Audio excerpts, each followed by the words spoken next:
DC के universe को बचाने का ठेका अब रॉकस्टार को दिया गया है। ब्लैक एडम के कैरेक्टर को निभाकर उन्होंने ये साबित कर दिया कि उनके बाइसेप और शोल्डर अकेले ही पूरे डीसी यूनिवर्स की भार को उठा सकते हैं। ब्लैक एडम का इतिहास शुरू हुआ था आज के समय से 5000 साल यानी कि पिरामिड के नामो निशान से भी पहले एक देश था जहाँ के लोग आजाद थे और उस देश का नाम था कनादक, जो कि ज्ञान और शक्ति का केंद्र हुआ करता था। सदियों तक इस देश के लोगों ने तरक्की की, पर फिर आया राजा एकेटॉन जिसने अपने सैनिकों के दम पर सत्ता हथिया ली, जिससे एकाथन काली शक्तियों की ओर खींचा चला गया। उसने स्वाग का ताज बनवाने का सोचा, क्योंकि अगर इस ताज में पुरानी दुनिया के 6 शैतानों की ताकत मिला दी जाए तो एकेटॉन अमर बन जाता। इसलिए उसने अपने देश के लोगों को ही गुलाम बनाया और उसने खुदाई करवाना शुरू कर दिया ताकि वो सब एटर्निवम नाम के धातु को ढूंढ सके, क्योंकि सिर्फ इसी धातु से वो ताज बनाया जा सकता था। पर एटर्निवम धातु के मिलने से गुलाम मजदूर भी आपस में लड़कर मरने लगे थे। ऐसे में कर्नाटक के लोगों को एक मसीही की जरूरत थी जो लोगों को गुलामी से आजाद करवाकर उन सबको एक बेहतर भविष्य की ओर ले जाए। उन्हें अपना हीरो मिला भी, जो कि एक छोटा सा टीनेजर बच्चा था। उसने लोगों में एक उम्मीद जगाई, वो भी तब जब उम्मीद की कोई किरण ही नहीं थी। पर राजा ने उस बच्चे को पकड़कर मरवाना चाहा, क्योंकि उन्हें पता था कि ये चिंगारी आग बन जाएगी। पर तभी हुआ एक चमत्कार, उस बच्चे को एक जादूगरों के समूह ने चुना। वो सभी जादूगर पृथ्वी पर संतुलन बनाने का काम करते हैं और उन्होंने उस बच्चे को अपनी शक्तियाँ देकर उसे लोगों का मसीहा बना दिया। पर जब तक वो मसीहा राजा को रोकने आता है, तब तक राजा ने अपना जादुई ताज बनवा लिया था। तब उस मसीहे और राजा में एक खतरनाक लड़ाई हुई, जिसमें राजा मारा गया और ताज को जादूगरों ने कैद कर दिया। इन सब के बाद उस मसीहे के बारे में किसी को कुछ नहीं पता चला कि वो उस लड़ाई के बाद कहाँ गया। और आज मतलब अभी के समय की कर्नाटक इंटर गैंग नाम के आतंकवादी संगठन के कब्जे में है, जो कि कर्नाटक देश में सभी मिनरल्स को निकाल कर बाहर बेच रहे हैं बिना कर्नाटक की तरक्की किए।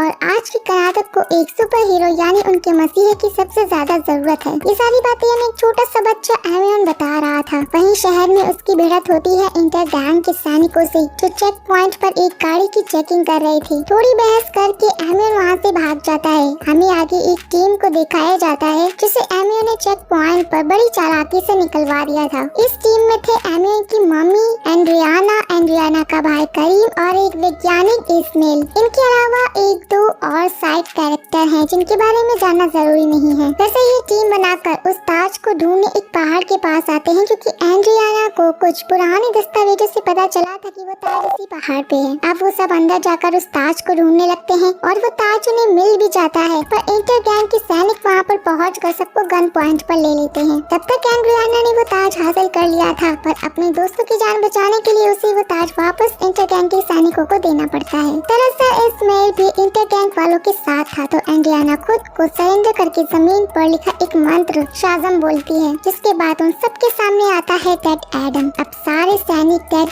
एडम को सरेंडर करने को बोलते हैं, पर डेड एडम एक सैनिक को पकड़कर उसको जिंदा जला देता है। ये देखकर सारे सैनिकों ने डेड एडम पर हमला कर दिया था, पर उनकी गोलियां डेड एडम को गुदगुदा तक नहीं पाती। एक एक करके डेड एडम उन सबको मार देता है और इसी बीच डेड एडम ने एंड्रियाना और करीम की भी जान बचाई थी। अब देखते ही देखते वहाँ पर इंटर गैंग की पूरी सेना ही आ गई थी, जो कि डेड एडम पर बिना किसी चेतावनी के हमला कर देती है, जिससे डेड एडम का एक बाल भी बाका नहीं होता, क्योंकि वो पहले से ही टकला है। जो कपाट डेड एडम उन्हें स्लो मोशन में मार कर उन सबको एक भयानक पर एक झटके वाली मौत देता है। इन्हीं सबके बीच में एंड्रियाना करीम के साथ वो ताज लेकर भाग गई थी, पर उनके सामने डेड एडम आ जाता है। तभी एक सैनिक डेड एडम पर एटर्निवम से बने हथियार से हमला कर देता है, जिससे डेड एडम को चोट लग जाती है और वो वहीं पर बेहोश हो जाता है। पर बेहोश होने से पहले उसने उस सैनिक की भी जान ले ली थी। तब एंड्रियाना और करीम डेड एडम को अपने घर लेकर आ जाते हैं और गेस व्हाट, होश में आते ही सबसे पहले डेड एडम सुपरमैन के पोस्टर का फेस चलाता है। तभी वहाँ पर एमियन भी आ गया था, जो कि डेड एडम को बताता है कि वो 5000 साल बाद इस दुनिया में लौटा है और अब की दुनिया पहले से बहुत ज्यादा बदल गई है। अब दुनिया में कई रखवाले हैं।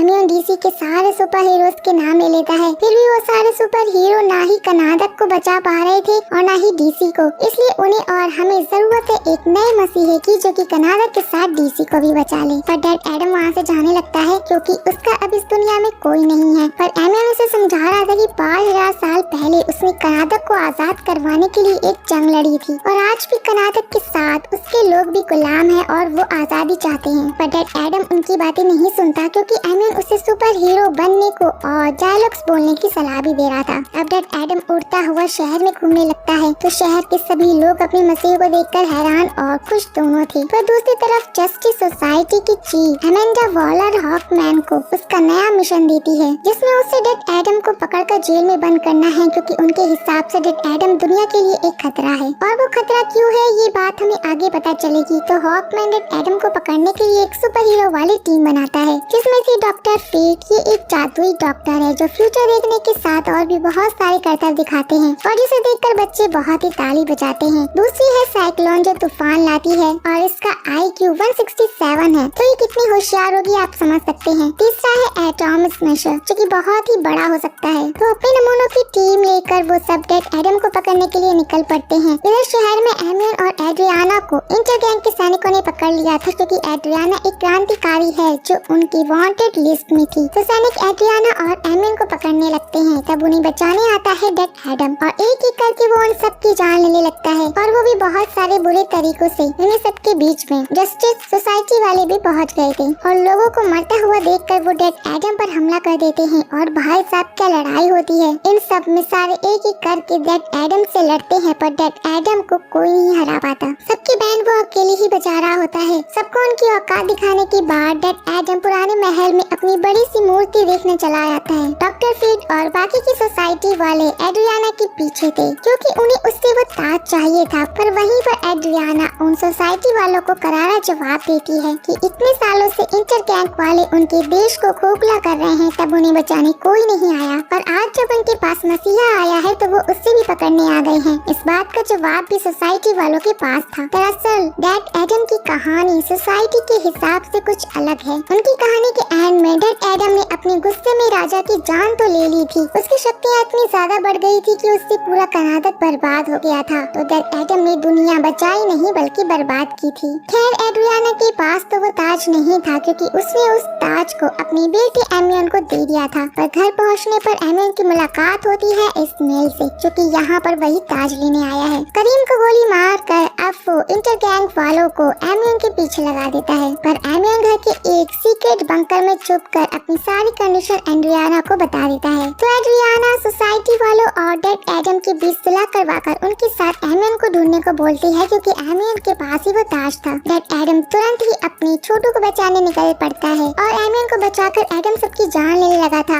इसी बीच इसने एमियन को पकड़कर अपने साथ एक एडवांस बाइक में डालकर उसे वहाँ से ले जाने लगता है क्योंकि एमियन के पास से उसे वो ताज नहीं मिला था। एमियन को किडनैप होता देखकर एडम उसे बचाने बढ़ता है पर और भी बाइकर्स उसके रास्ते में आ जाते हैं लेकिन सोसाइटी वाले उन्हें रास्ते से हटा देते हैं और डैड एडम का साथ देते हैं। एडम एक एक करके सभी बाइकर्स को मार देता है पर उससे एमियन नहीं मिलता है क्योंकि एमियन को इसने बाइक से नहीं एक मिनी ट्रक के अंदर छुपा करके ले जा रहा था। इसमें के नाम मिलने की खबर एडम एड्रियाना को देता है पर तभी वहाँ पर हॉकमैन दो बाइकर्स को उठा लाता है। एडम उन्हें आसमान में ले जाकर इस्माइल के अड्डे का लोकेशन पता पूछकर उन्हें आसमान से नीचे छोड़ देता है। पर इस बार भी हॉकमैन ने उन दोनों बाइकर्स की जान बचा ली थी। अब एडम लोगों की जान ले रहा था तो हॉकमैन उसे जान ना लेने से मना करता है। बातें थोड़ी ज्यादा बढ़ जाती हैं और दोनों के बीच में हाथापाई होती है जिसमें उन्हें वो ताज घर पर ही मिल जाता है। मतलब एमियन ने वो ताज घर में ही छुपा दिया था। अब सबको इस्माइल की लोकेशन पता थी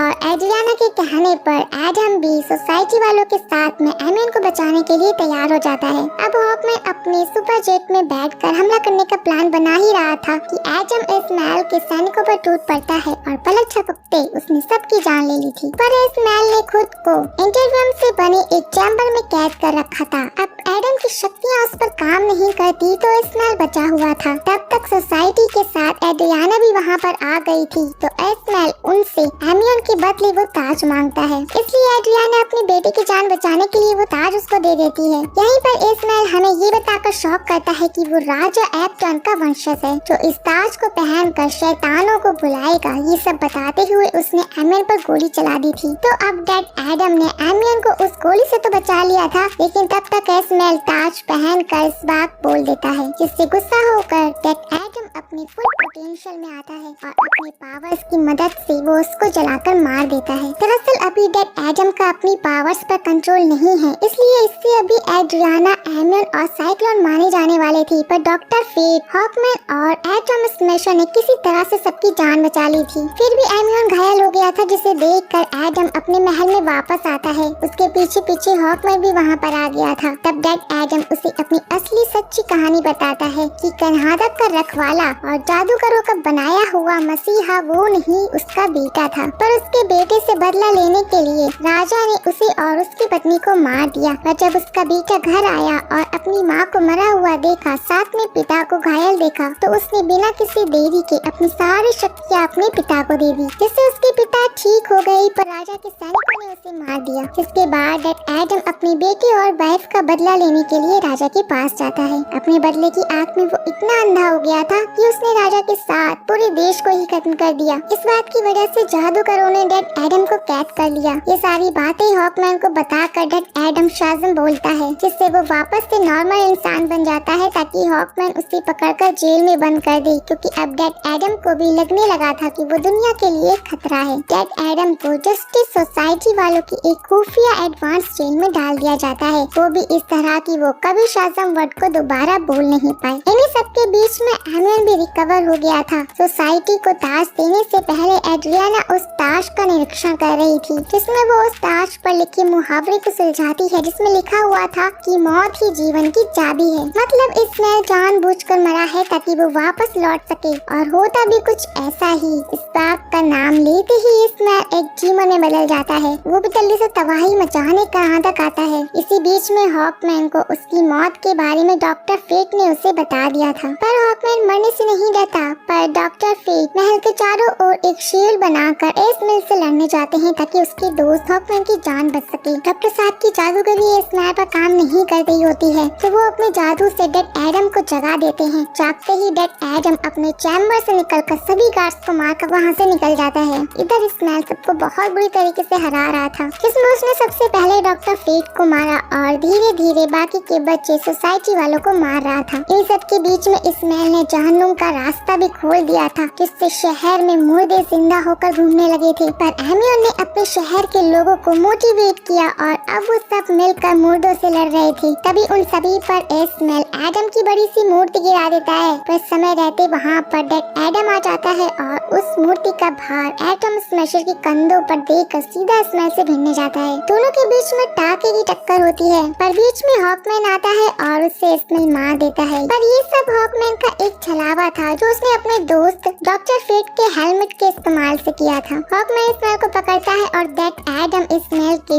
2 टुकड़े कर देता है। यार बीचों बीच से दैट एडम ने इस्माइल को फाड़ दिया था। इस्माइल के मरते ही सारे मूर्ति भी गायब हो गए थे और एंड में जस्टिस सोसाइटी वाले दैट एडम को कैद नहीं करते, क्योंकि वो जान चुके थे कि दैट एडम कर्नाटक के लोगों की उम्मीद है और वो किसी से उनकी उम्मीद नहीं छीन सकते हैं। अब दैट एडम भी खुद के मकसद को जान चुका था कि उसे अपने लोगों को आजाद करवाना है, तो सबसे पहले वो महल में बना सिंहासन तोड़ता है, क्योंकि उसे लोगों के बीच रहना था और उसकी टीम में एड्रियाना, एमियन और करीम थे। तो एंड में अब दैट एडम बदलकर ब्लैक एडम बन जाता है और यहाँ पर ये मूवी खत्म होती है। पर एंड के पोस्ट क्रेडिट सीन में हम देखते हैं कि जस्टिस सोसाइटी की चीफ अमेंडा वॉलर एक ड्रोन की मदद से ब्लैक एडम से बात करके उसे कर्नाटक में ही रहने को बोलती है, क्योंकि उसे लग रहा था कि ब्लैक एडम पहले जैसा ही है। पर ब्लैक एडम उसे खुली चुनौती देता है कि उसे पकड़ने के लिए वो किसी को भेज सकती है, क्योंकि ब्लैक एडम जानता है कि उसे हरा पाना इस दुनिया के बस में नहीं है। पर अमेंडा डायरेक्ट वहाँ पर सुपरमैन को भेजती है और ये हेनरी कैविल वाला सुपरमैन है, जो कि ब्लैक एडम से मचाई गई तबाही पर रिपोर्ट लेने आया है।